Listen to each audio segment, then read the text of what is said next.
دا په قبایلی ضلع اورګزۍ کې د خیبر پښتونخوا د سیلګرۍ محکمې او د اورګزۍ سکاوټس په مرسته په کلیا سپورټس کمپلیکس کې د زلمی میلې په نوم یوه میله تابع کړې شوې ده. دا میله د 3 نومبر نه تر 5 نومبر پورې دوام لري.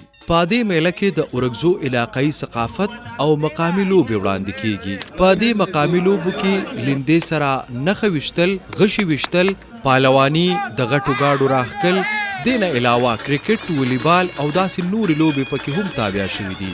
د دې خوندورو لوبو سره سره مقامي خوراکونه یعنې غوزان، وریجې، ګبین او د چیو وغیره سټالونه هم لګېدلي دي.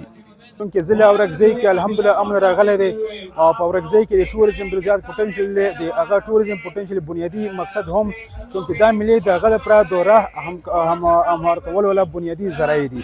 او دې نه علاوه په ضلع اورګزۍ کې تیر کال یو کال کې شپږ اته غټې ملې شوي دي، لکه 3 نومبر نه 5 نومبر پورې به انشاءالله جاري وي. په دې کې موږ سره د لوکل کمیونټي پلیئر دی هم پارټیسپیشن کړی دی، ورسره کوم دی د باقي صوبو نه هم موږ سره خلک راغلي دي پارټیسپیشن کړی دی.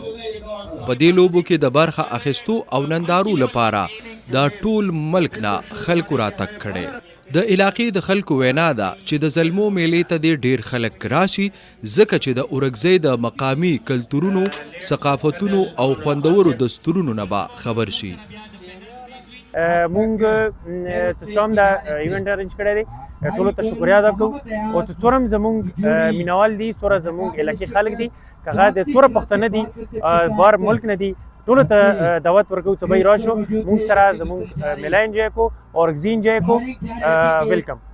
په دې خوندوره میله کې د شپې په وخت د موسیقۍ اهتمام هم کړی شوی دی چې دنیا ته د امن او مینې پیغام دی.